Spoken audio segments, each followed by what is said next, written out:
Hello again. Welcome to another episode of Leading from Alignment with our good friend and coach, John Opalewski. How are you today, John? Hey, Jim, I'm doing well. Good Yeah. to see you. Nice to visit. Wish we had Yeah. more time to visit this Just not one morning. of those days, is it? It's just not. No, it's not one of those days. Yeah. Hey, introduce us to the topic of today's podcast. Yeah, it's called Navigating Organizational Change with Yeah. Confidence. And Confidence. really, I wanted to take a couple of pods to do this, Jim. I have been doing a lot of reading, a lot of thinking, Yeah. a lot of praying actually about organizational change, Yeah. transition, succession, and I've come to this conclusion: there may be nothing peskier in leadership circles than helping those you lead buy into change.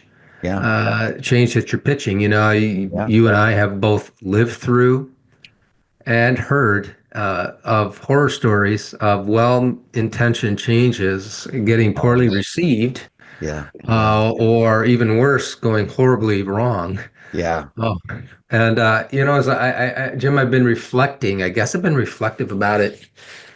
As a young leader, I defaulted to this conclusion: when a change went poorly, it was everybody else's fault but mine. Yeah.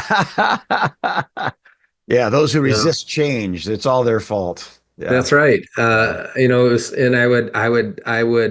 in my mind, I would think about things like, why can't they see what I see? Yeah. What's wrong with them? Yeah. And I'm very embarrassed to say this, but remember, I was young. Yeah. Don't they know I'm the Lord's anointed? Yeah. Yeah. Yeah. Yeah. All right. Right. And Uh, as an yeah. older leader, I'm arriving at this conclusion that a poor response to change often has a lot to do with the way I prepare people for it Yes. and how I walk alongside them Yeah. through it. Yes. Yeah. Because, and here's the deal. You can avoid this entire subject. No, I don't think you can avoid this. I was about to say you can avoid this entire podcast if you decide, well, we're never going to change anything. Oh, no, But no. You're I just guarantee delaying. you, change will come to you. Yes. Yeah. We're going to miss you. You're never going to make it if that's your that's your default setting. We're of the mind that change and innovation are necessary to Yes. prevent our church, our Yes. organization from becoming irrelevant. And Yeah. because change is a pain point many times for a leader and those they lead, I thought it'd be a good idea, Jim, for us to Yes. unpack Right over the on. next 2 weeks some ideas on this subject. But I'd love to hear your initial thoughts on it Yeah. before Well, we really it's dive funny. in. I like consistency and I like change. So that seems to contradict things. But as Mhm. long as you consistently change, it works. And I think that's part of the world around us is consistently changing. And so to Yes. cultivate a culture where change is not you know, traumatic. It's just normal. It's a natural thing of what we do. We're going to try and experiment for a season. Hey, this summer we're going to do this. Hey, in the fall we're going to start this or we're going to stop that. We'll always be doing that. And if we don't, then attrition takes over because, and I think the easiest way to see it for me is the Feast of the Tabernacles, where even when you settle in houses made of stone that have foundations, once a year, get out and back and just make something like you used to live in and watch the stars move and remember that the God you serve moves. You once had to follow God in the wilderness, and just remind yourself that the God, even though you're sitting still, God's still moving. So that Right. that ongoing culture, that adaptation, that there's drought and there's feast and there's famine and there's war and there's peace and there's change. I mean, the questions that we answered 20 years ago are not the questions anybody's asking today. Yes. So You and I were talking about one of those yeah, right before we yeah, got rolling here. Just some, it's complicated. There's some complicated things that yeah, pastors are facing today yeah, that I don't know that they faced 20, 30, 40 years ago. Not to sure. say 20, 30, or 40 years ago was problem free or even No, easier. no, It's just just you're yeah, dealing with it a was. different set of I problems. think you look back now and you say, why didn't we know the answers to those questions? They seem so simple now because we've had 20 years to answer them, but maybe a That's right. fresher reminder would be COVID. We had 20 minutes to answer those questions, There you go. and it was a world-changing thing. So I don't know. Yeah. To me, I hate to take this over, but change is a wave. You can fight it and you'll drown, or you can surf it and the wave will do most of the work. So Yeah. what's changing? Change with it. And I'm not saying culturally adapt and become, an expression of the world, but an expression to reach the world is Yes. vital to the church. Yeah. And so what I'd like to do over the next 2 weeks, Jim, is talk Yeah, about six behaviors that I think will help us navigate yeah, organizational change confidently. good. And so I'd like to take the first three today, and then next week Do we'll it. take three more. So here's the first one. Yeah. Understand that resistance to change is more about loss than it is about change. Yes. Um, ask yourself, what are people losing Yeah. with this change? Yeah. Is it a particular way of doing things? And Jim, I love your dog in the room Yeah. today. If you're not watching by a video, Jim's dog is entertaining us. Yeah. Yeah. See, He's Sadie's the here in the beauty. room. We thought we thought for those of you who watch video, and we just spice it up a little bit and Sure. let Yeah. Jim stop Yeah. just coming in and out. And now she's Well, gone. We have no idea where she is now, causing trouble somewhere else in the church. but but I think part of our job as a leader Yeah. is to ask ourselves, okay, what am I asking people to give up here? Yes. Yeah. Is it a I way think of that doing? creates sympathy, right? Like, why don't you see this? Well, Mhm. you've had weeks or years to prepare and get excited about it. But Yeah, what they heard was we're no longer going to have the program that I got saved in, or sing the that's music the right. way that I like it, or whatever it is. Right. Yeah.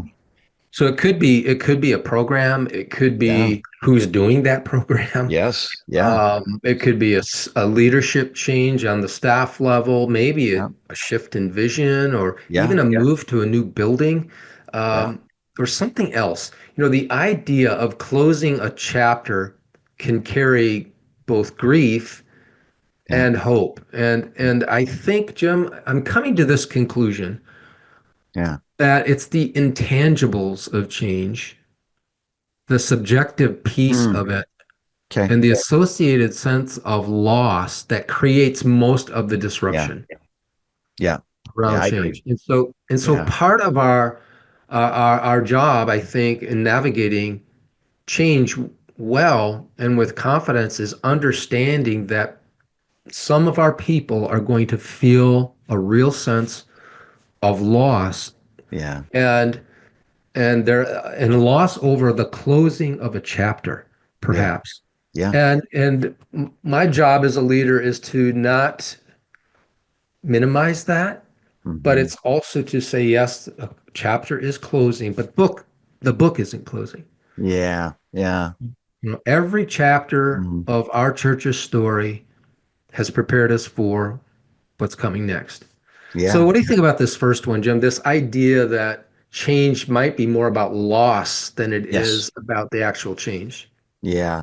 I think that's absolutely right, John. You and I are old enough to remember the great hymnal wars of the 80s, where Mm, do how many hymns or do we sing any hymns? And everyone who had been saved, that was, just As I Am was playing in the stadium when Billy Graham preached. And then right. the hippies started getting saved and there was too many words. So they shortened it to more like Beatles lyrics.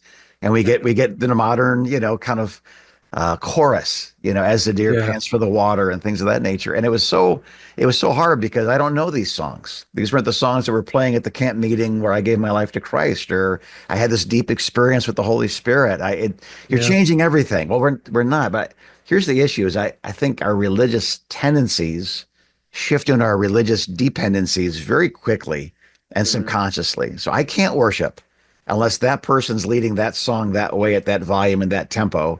It doesn't Right. speak of bad worship, it speaks of bad worshipers, if I can be Mhm. so bold as to say that. And so to be honest with ourselves, but then also being gentle, because we are changing people's religious habits. We are changing where they That's meet, right. when they meet, who they meet with. That's very difficult because they love their church and you're changing it. What they may not understand is if it doesn't change, it dies. And so I think that's on us then, like you're saying, to say, hey, I want to say, you bad people that resist change, you stiff-necked people. They're Right. not stiff-necked, they're people. you know? So That's right. being compassionate with you're messing with my religion, which is almost like messing with my God. If they don't know the difference, that's not Mhm. their fault. So it's our job to gently instruct them in. We can actually worship at two different services. We don't like double services. We never get to see our friends. It's like Yeah. I get that, but you're resisting change because Yeah. you don't know any Because better. there's again, and so Pastor, I know that if you're dead honest, Yeah, most if you're a pastor listening today, you've yeah, had moments where you have yeah. thought, what is wrong with these people? What is wrong? Why can't they get this? And Yeah, all I'm really saying to you, and we're saying to you this morning is think about, ask and answer this question. yeah, What might people possibly be losing? yeah. Good. And Great not don't question. be afraid to speak into that. So here's the second Yeah, thought yeah, I've had as I've been mulling this over, Jim, for a yeah. while now, is that we want to encourage you to take a right brain approach. Okay. What's that mean? Here's what I mean. Let me say this and then I'll explain it. Our Okay. temptation as leaders sometimes is to left brain the loss associated with change. So, what I Okay. mean by left brain, we use logic and objectivity to Gotcha. address grief Right. instead of empathy and compassion. Yes. Good. Like I put a slide there for you. I've communicated to you. Don't you see this? It's Yeah. Yeah. and And when people are in pain, logic Yeah. is not our lead in. Yeah. It doesn't Much mean we better. abandon logic, but we don't lead with Yeah. logic. I think, one person might feel the loss of a routine, another might grieve the departure of a leader they loved. Yeah. Somebody might, and you already said this, somebody might feel displaced by a shift in how we do worship. Yeah. And all those losses are valid, even if they seem small or emotional. Yeah. Just because something is intangible in a sense doesn't mean it doesn't hurt. Hmm. People. I've been thinking about what do people lose? Like they lose a sense of belonging sometimes, or Yeah. a comfort of how things used to be. And instead of saying, "Well, if we go to two services, then we'll be able to accommodate, 200 more people, and we'll be able to grow, and we'll get there in Yeah. 3 years." That's bouncing off people Yeah. who are in pain. Yes. Yeah. Um, what they need is some empathy Yeah. and some compassion from you. So what do you think about this second one, Jim? Yeah, again, the wisdom here is that we're not leading right now, we're pastoring. And there's a difference, right? Leadership is There you go. we need the empty seats at optimal times. So we're going to two services. That's a business decision, but these aren't Mhm. customers. This is a family. And we're upsetting. We're bringing an extra child home. We just brought in 14 foster kids. There's a certain loss. Yeah. There's a certain gain, certainly, but there's a Yes. certain loss as well. So I love pastoring. So if people are listening to you right now, John, if they're getting ready to change, knowing this, they'll walk in saying what people are already thinking, so they know that they're heard. I know Yeah. that we're getting ready to make some changes. The first thing I want you to know is the heart of this church has not changed. We still this, we still Mm. that, we're so grateful for our history. God's brought me here now to speak of our destiny, and we're going to get there together. Just those Yeah. opening statements of we're together. Now I'm not fighting them. I'm assuming you're coming with me because I understand it's going to be hard for me. It's going to be hard for you, but we're talking about the lost. How do we not do what we have to do to win the lost or to accommodate the Right. younger generation or the older generation, whatever it is, whatever the change is? But I love that instead of saying, I'm so excited about this change, I'm breaking up with you. That's wait, you're what? I thought we were going to get married, that kind of thing. So Yeah. I think bringing them in, entering their heart, using what they would say from the pulpit, from your leadership position, and then posturing them towards change I think it's great leadership. This is gold, John. So so this third one is Yeah. actually an extension of what Okay. we just said. Okay. So talk about the losses openly. Yeah.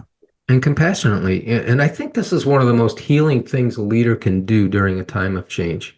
Yeah. It models vulnerability, it honors people's experiences, Yeah. and I think it creates a space for trust. Yeah. There you go. Yeah. Shaming phrases like just get over it or come on, man, you need to move on. Yeah. I Yeah. don't know that that's a helpful strategy, at least at the Yeah. beginning. Here's a sentence that I think might be better. Okay. I'm going to give it to y'all, Yeah. and you can make your own judgment whether you think it's good or Yeah. not. I think it's pretty good. Um, as we move forward, we also make space to honor what we're leaving behind. Yeah. For some, this change brings excitement, and for others, a sense of loss. Yeah. Both are real, Yes. and both are legitimate, and both matter, Right. but we're going to walk through this together. And Yeah. here's That's some good. here's some specific tips I would like to share. And then, Jim, I want to hear your thoughts on this Yeah. about how to actually talk about the losses. Okay. You might name specific examples of what people might be grieving. For some of us, it's the memory of worship in this space. Yes. Yeah. And I went through as a youth pastor, the church that I was a youth pastor at in Saginaw built a new building. It was still on the same piece of property. It's actually connected to the old building, Yeah. Yeah. but the worship center that we were migrating from sat about 400 people, Yeah. 450 people. We went into a building that seated 2,000, Yeah. Yeah. and it was hard on people. Yes. No, Yeah. I was in my 20s, and I was just thinking, get with the program, man. Yeah. What's wrong with you? Thank God I wasn't the lead pastor Yeah. at that time. I would have done a lot of Yeah. damage. But name Yeah. some specific examples. It might be, if we're going to do services, you mentioned that as a relation, as Yeah. an idea or an example. You might say something like, I know that you're not going to see some people that you're used to seeing. And, Yeah. the relationships that you've enjoyed, and we Yeah. understand that. We get that. So name some specific examples. I want to encourage pastors to avoid rushing to the bright side of change too quickly. There you go. There you Um, go. you know, hold space for grief first. Um, Yeah. and I think right along with that, affirm the value of what's being lost, Yeah. It's even good. if it's being replaced or transformed. When I um, migrated away from being a campus pastor, Mm. there and a new person took my place, and that was a wonderful transition. It's Yeah. one that I initiated. I wasn't being asked to leave, Yeah. um, and but there was value placed on what had been Mm. accomplished Right. Right. in that year that I was in that role. Yeah. And that was healthy and that was good. And then right with that, there was a connection was made to the Mm. future. And so that would be my third thought is you connect this to hope and faith. Yes. So these things are going to be happening in parallel, right? There's loss and Yeah. grief, and there's hope and faith. And Yeah. I think that's how we have the conversation in an open way, in a compassionate way, Yeah. without getting stuck forever in the grief, if that Yes. makes any sense. Yeah. That's great. Yeah. I think the challenge here, right, John, is to get them to see what you've already seen. That's right. It's not unlikely, and as a matter of fact, it's human nature even to want to go back to slavery after you've been Hmm. liberated because the wilderness is hard and we're not in the promised land yet. It's Right. and I think a wise leader has to keep, reminding people where we've come from and where we're heading towards and Hmm. understanding. Like it's hard. We don't, yes, we had meat and now we have bread, we have manna. I get that. But remember what we're gaining. There's a land, we had Yes. probably 2, 3 years ago. Remember we had Dr. Mike Clarensaw on and he talked Yes, about we did. people, like they go to your church because it's their place. They got married there, grandma got buried there, they got saved there. It's their people. All my friends go there. It's the personality of the leadership or the position. I've been the head deacon now for 20 years. And these are very deep positional, relational things. And now and they all have to change. The place is going to have to change. You're going to have to repaint at some point, recarpet at some point. There's going to be change, right? The people, the personality, the leadership, the programs, all that kind of stuff, they're all going to change.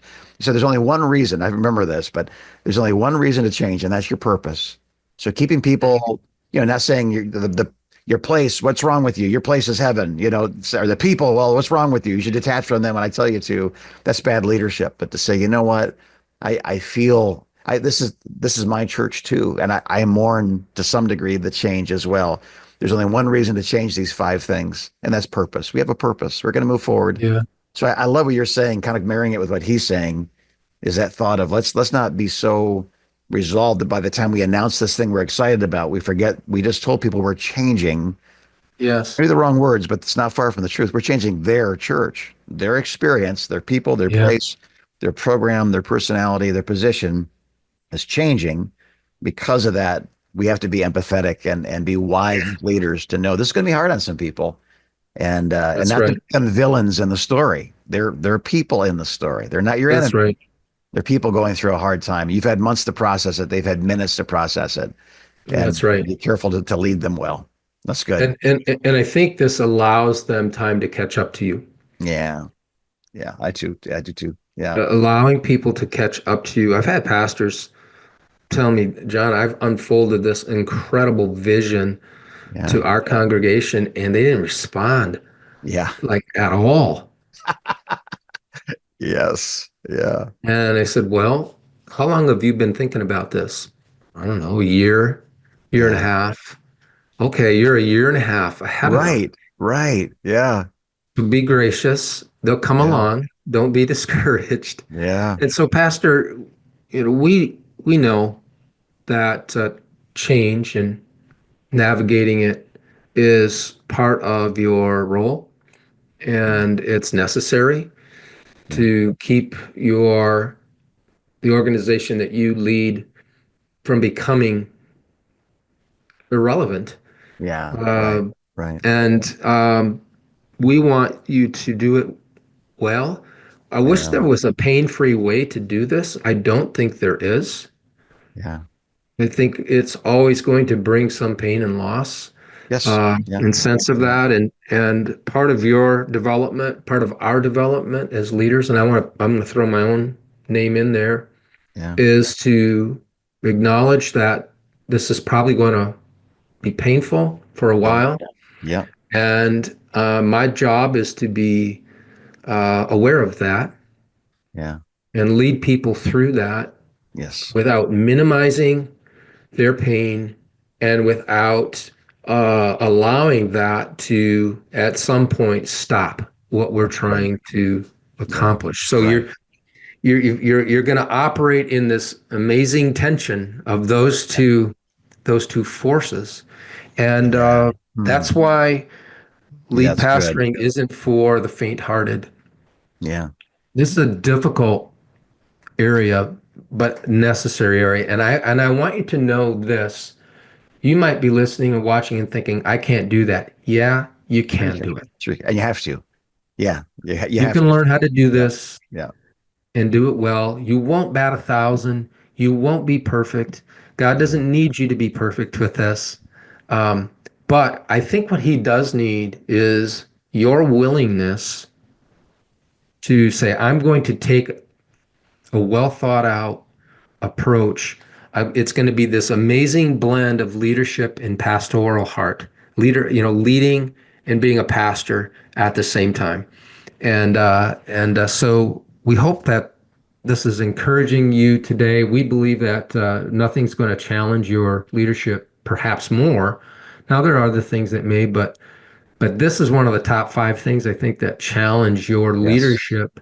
And so that's why we not only want to talk about it today, I want to talk about it again the Yeah, next good. time we're together. Good. Yeah, my hope, John, as you're sharing this, is people who know that there's change coming, but they lack the courage to do it. Like this might help them get that courage because I hope you're so. that balance between leadership and pastoring. While you're leading, you're also pastoring. You're not going for a walk and leaving your sheep to the wolves. You've got to lead That's the right. herd, but you have to have a vision for where you're going, and that does require movement and motion and compassion. And yeah, it's ticklish. Like you say, I like that word tension. There's a tension between the leader and the pastor in you to do Hmm. this well. Because the leader says, "Follow me," like everybody's getting paid to do it, or they're in the military and they're conscribed to do it. It's not. People will vote one way or the other with their feet, with their giving, with their heart, with their words. But a wise leader knows who they're leading and how to lead them. So thank you for sharing your wisdom with us today. I love that. Here's a question for you. I know I get this sometimes. I know you do as well. But as a coach, right? Someone says, "I got this idea." I It sounds like I'm setting you up for an easy question, but how important is a coach and to really having the courage to pull the trigger on these things? In my experiences, it's pretty important for me when I've Yeah, made big decisions, but also being helpful towards others. right. Yeah. Well, and it's going to sound self-promoting I and know, all of that, but it's but important. but Yeah. I'm just going to set that aside Yeah. for a minute because I've seen the value of it now for over 2 decades. Yes. Yeah. And it's a beautiful thing to watch somebody who has a safe space to process, Yeah. to unpack, to somebody who doesn't have a pony in the race. Yeah. Here's what I'm working through. Here's what I'm trying to uh, gain. Here's the change that I want to make in my sometimes in my personal life, but many times also in my profession. Yeah. Um, and just being able to listen, to um, draw out from them. Yeah. I think a lot of times, Jim, clients kind of know deep down what they Yes. should do, Yep. but there's just this amazing thing that happens in a coaching session where they begin to discover that and they hear somebody affirm, Yes. hey, that's a good idea. So Yeah. I never give a client the first idea or the most ideas Yeah. Right. when it Right. comes to this because I know they've been already thinking about this before Yeah. they bring it to me. Right. And Right. so it's just kind of cool to watch somebody say, "Well, I have no idea what to do about this issue that I want to work on today." Yeah. And then I'll ask them this question. Well, what's a couple thoughts you've had about it? Right. Yeah. And then they start talking, and then pretty soon they've spit out 5 or 6 pretty good ideas. Yeah. And I say, look, man, you know more than you think you do. Right. And Right. and then I might add something to it, but it's Yep. just it's I want every pastor to have a coach. I want Yes. that to be normal Yeah. because two are better than one. Right. Yeah, And especially if so the coach has decades of making these decisions and changes, and that maybe helps. maybe a decade or two of helping people make decisions and changes. That helps. You don't have to be alone, and you don't have to suffer with all the what if questions. So That's right. I believe that as well. I just wanted our listeners and watchers to hear that because it's not promoting Converge. What it is saying there's a principle here. If you're Aaron or Joshua, it's nice to have a Moses in the room. It just is. It's just nice to have a Moses in the room. Not that you're Moses because you need a bigger beard, but that thought of I want to run these ideas past somebody that has experience but doesn't have a pony in the race, like you said. So Yeah. thanks for that, John. So convergecoach.com, you go there and you will see, communicate with us a link. Again, it's 30 minutes. Maybe we get this done in 30 minutes. Maybe we begin a 30-year friendship. We don't know, but we are here to serve, here to love, here to pray, here to share anything we can because we want you to succeed as a leader, as a husband, wife, father, mother, pastor, business leader. We succeed when you succeed. Our fruit grows on True. your trees. So we're very committed to the gardening process, if you will. So God bless you, our dear watchers and listeners. We're praying for you. Looking forward to next week. Part 2 of this is coming up. So keep going forward as you continue to lead from alignment.